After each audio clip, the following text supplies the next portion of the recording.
Hi, sir. How are you today? Doing good. How are you, Par? I'm good, thank you. I'm good. Thank you so much for doing this and congratulations on all your success. Thank you. I'm delighted to be here. Thank you so much. So, you are a classical music legend. You've gone viral on social media. Your talent, I believe is God-given. How did you get started in music? I got started in music way before I realized that I did, because I grew up in a musical household where music was a part of, you know, daily routine. Back then, the TV was only limited telecast, so which means a few hours every day on just one channel. So radio would be the default that we would turn to. And from early morning, we had classical music, semi-classical music, devotional music, and light music. So that is how you know I grew up. Not to mention my mother has learned Indian classical music. She did her master's in music as well. So she would teach students, and I would be around as a little boy, and I picked a bunch of music then. That's how it all began. That is so inspiring to hear. Music around the house, I think, is so important because, I started with Carnatic Sangeetam Hmm. as a kid, but growing up in the West, you you step away from it and then your school influences come to play and your peers are not too into it. So I think it's so important and it's so inspiring to see that you are keeping it alive. And so, what draws you most to Natya Sangeet and devotional music? It was part of our daily routine to begin with. Natya Sangeet is, I think, a very unique feature of Maharashtra that I grew up in Pune, is Mhm. part of Maharashtra. So it's probably very dear to every Marathi speaking person, at least in the sense of consumption, if not trying to sing it. Similarly, devotional music, the common theme between Indian classical music and the folk arts, let's call Natya Sangeet and Abhang Sangeet, now they are a part of the semi-classical repertoire. But if you look at Abhang, Abhang is a tradition that was mostly adopted by the folk people there. The pilgrims would sing Abhang, they still do. Both these traditions are heavily influenced by Indian classical music, which means the material songs Natya Sangeet, or those that in the Abhang, which is the devotional form of music, they are in many cases based on raga music. Mm. And since I was drawn to raga music, I was also drawn to both these kinds of That's beautiful to hear. And can you walk us through your process of preparing for a raga or a major concert? music. Actually, there's no process. The decision on what rag I want to sing very often happens in the green room, inspired by the ambience and the vibe of the place. Of course, in Hindustani music, we follow the time theory of raga. So it depends. If it is an afternoon concert, then the list is automatically shortlisted to the rags that can be sung in that particular time frame. But beyond that, uh, I don't think I prepare, uh, you know, work long, hard hours for years together. So the preparation now is more subtle than picking what rag as a choice. It all depends on, like I said, the vibe of the place, the recommendation from my accompanists or students, or if there is a particular bandish that I'm mulling over and I want to share with the audience. That's how it usually goes. That's amazing. That's amazing that it just comes from drawing inspiration from your students and I'll tell those you the around you. reason. The reason is, you Mm. know, at the very crux of Hindustani music, Indian classical music in general, is the idea of spontaneity. So if you were to premeditate on what you want to listen to, then you are somewhere not going close to the spontaneity. or the crux of raga music. And that's the reason I have stopped. Uh, by God's grace, I have done enough concerts by now where uh, I won't say I wing it, but I have trained enough in uh, in riyas, as in my home exercises, but also in performance exercises, that I can surrender to that spontaneity, Ah, and it wow. doesn't disappoint. That sounds divine. Watching you perform and seeing your videos and all, it really makes me believe that it's really God-given talent. There's no, Yeah. and it's also, you grew up with your guru and maestro, right? You lived with him and you were his last student, I believe. Yes, yes. And speak a little bit more on that. Pandit Jitendra Abhisheki, I think, holds an extremely special place in my heart. I think whatever I have been able to do would not have been possible without his training and blessing.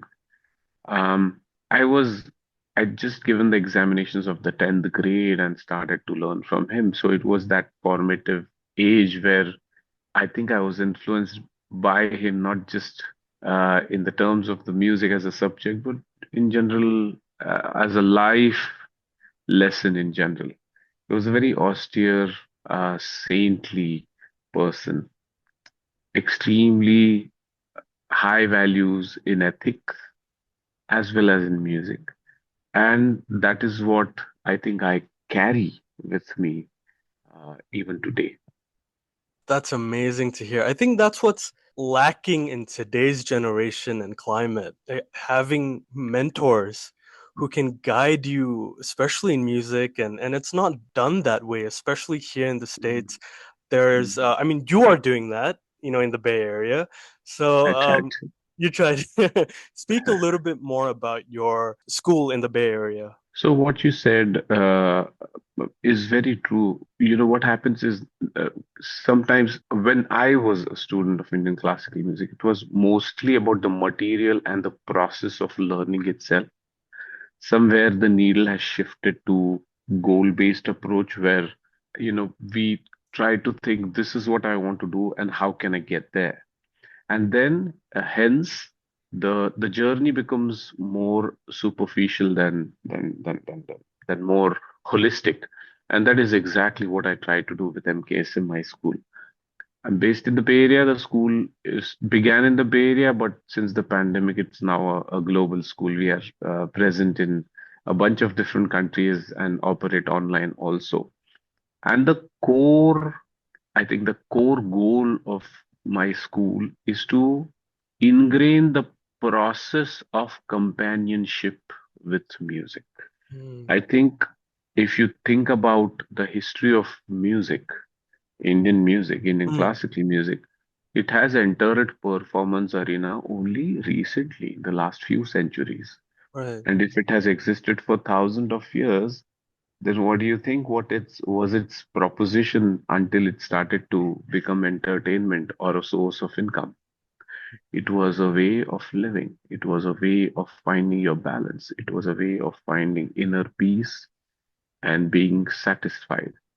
And I think if we have such a potent tool that is so readily available to you whenever you are, then that is how I want all of my students to consume it. That is I think, the primary requirement. Right. And then MKSM also, I mean, of course, if you're learning music, enjoying the process, you enjoy what you do, you automatically become good at it. So then there are a bunch of students that become good at it. Quite a few of them are turning professionals, the ones especially that are in India. I have a few students, one of them has gone to Berkeley School, another one has gone to Austin to pursue music as a full-time career, and I couldn't be happier for them. So that's what MKSM is. That's amazing. Just talking to you and hearing other podcasts that you've done, your love for music shines through, unlike any other. I've spoken to a lot of musicians. I'm a musician, but something that Thank you for it. radiates from you is your love of music. So how much do you love music? I have to ask you this. Just a little more than the biggest weighing scale that it exists. Wow, that's amazing. I think that's what's so infectious, and I think that's why a lot of people are drawn to you. Your talent and your I'm sheer grateful. pure love for the music. And mm, I feel grateful for it. If there is a tool that exists to make you happy day in, day out, without harming others, is very sustainable. While you're doing it, it gives happiness to everyone around. Then, I mean, it would be wrong to not be as passionate and as much in love as I am, I guess. Everyone should be. I love that. I love that. From what I understand and from what I'm hearing, your whole purpose is preserving and promoting Indian classical music. Yeah. Speak a little bit more on that, because I have a 3-year-old son who's half Indian Hmm. and half Hmm. American. So, but, since his birth, it has really dawned on me that I want to preserve our culture through him. Speak a bit more on that, preserving it and See, promoting it. simply put, a large part of our cultural identity lies in our arts. And if we lose our arts, we kind of tend to lose a lot of our identity.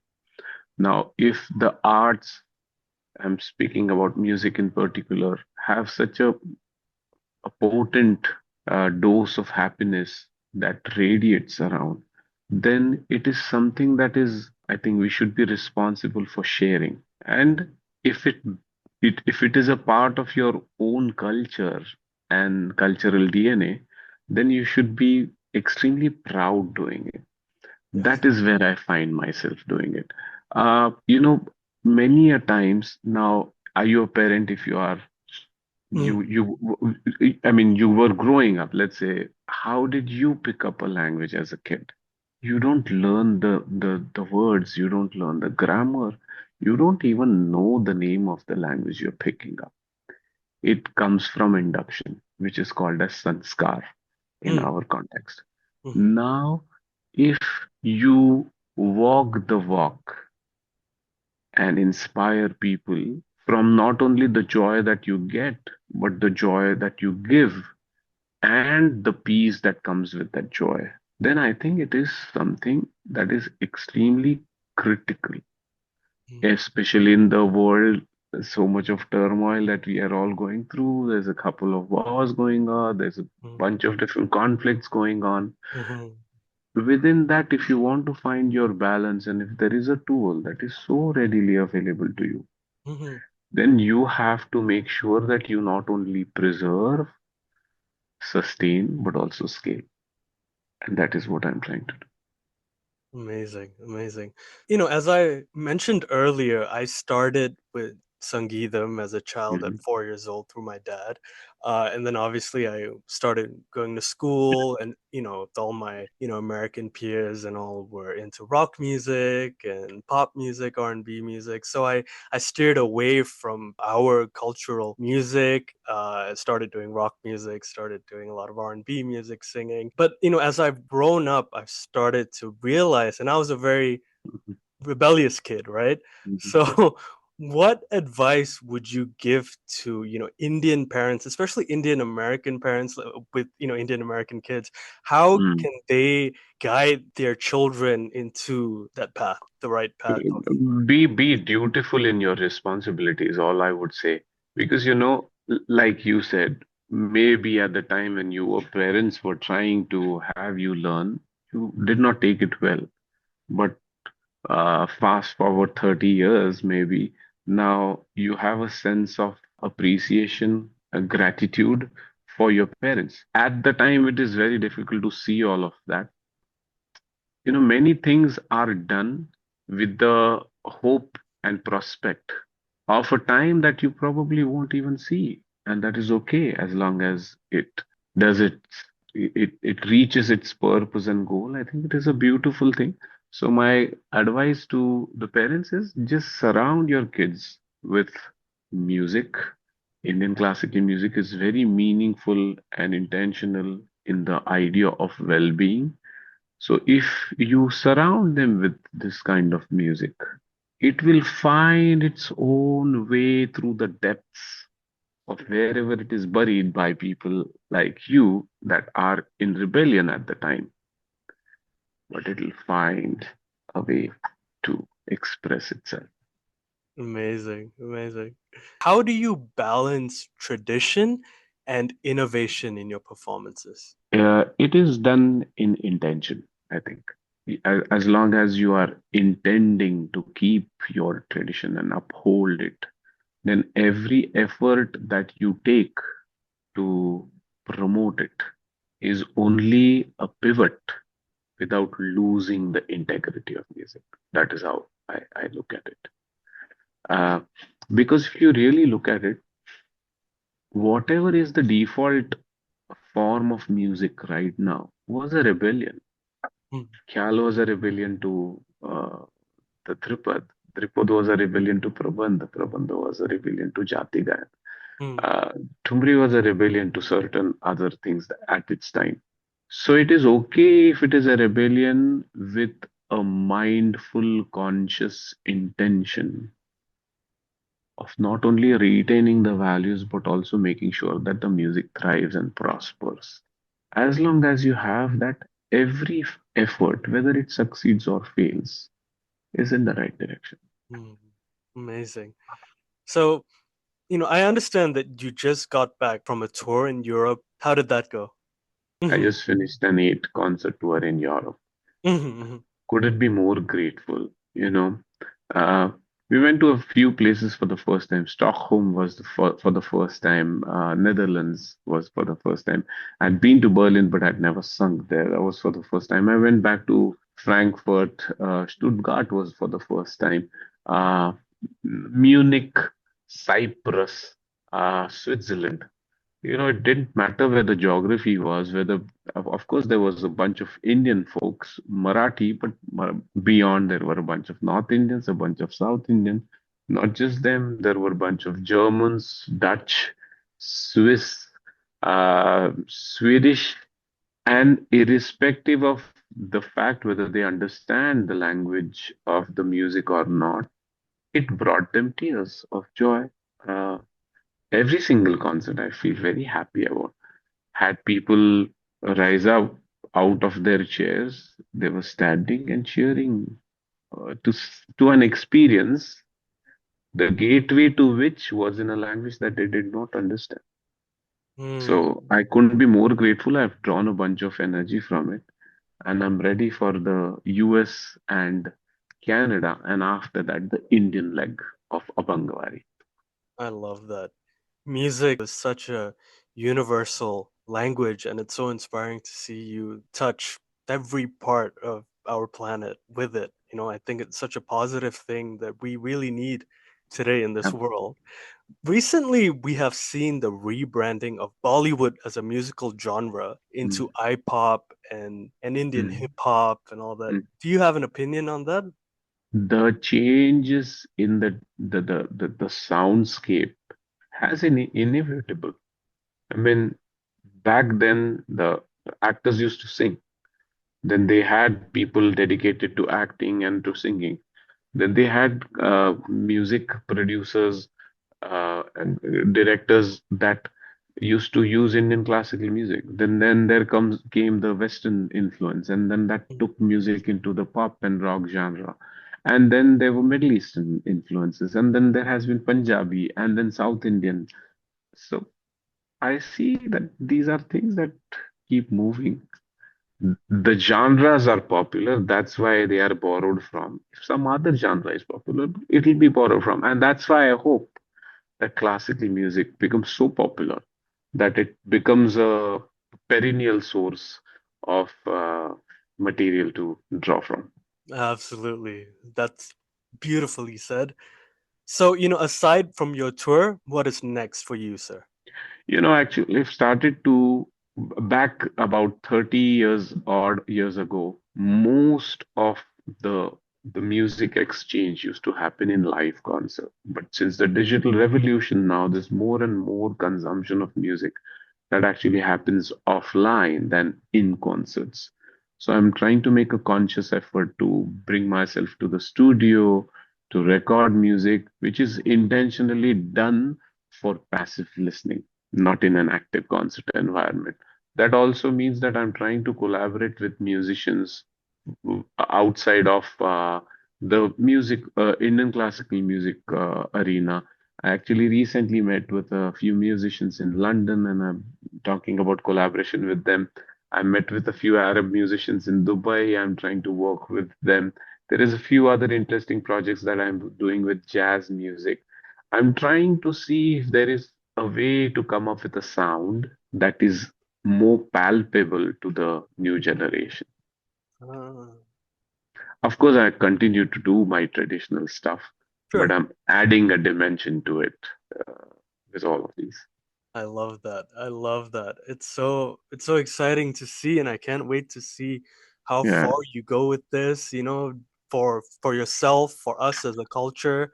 We thank you so much. You're such an inspiration, and thank, keep doing what you're doing. thank You you, Bharat, for your kind words. you're welcome. Last question. What's your favorite Indian dish? What's my favorite? Because I'm such a traveler, I don't get a chance to be home. So my favorite Indian dish is what I called varan bhat, which is like a dal chawal, equivalent of dal chawal. I crave and love home cooked meals. You can't go wrong with that, right? There's really no substitute, especially when you're on tour. I'm sure it's very hard Exactly. to get all It's that. it's it's like uh, when you start appreciating what happened then. It's only when you are on the road and you have to eat food outside more often than you get to eat home is when you Oh. start appreciating. Absolutely, sir. So, just for my own self, when is your Los Angeles leg of the tour? I sing in Los Angeles on the 1st of June. Okay, That's when I'm coming to LA. I would love to see you in the concert and would love to shake hands with you. So please come. I would really love to be there, sir. I would really love to be there. Thank you so much once again for your time. We really Thank, appreciate it. thank you so much, Bharat, for giving me an opportunity to reach out to your audience here in LA. Thank you, sir. Thank you so much. Thank, Congratulations. Thank you. thank, thank.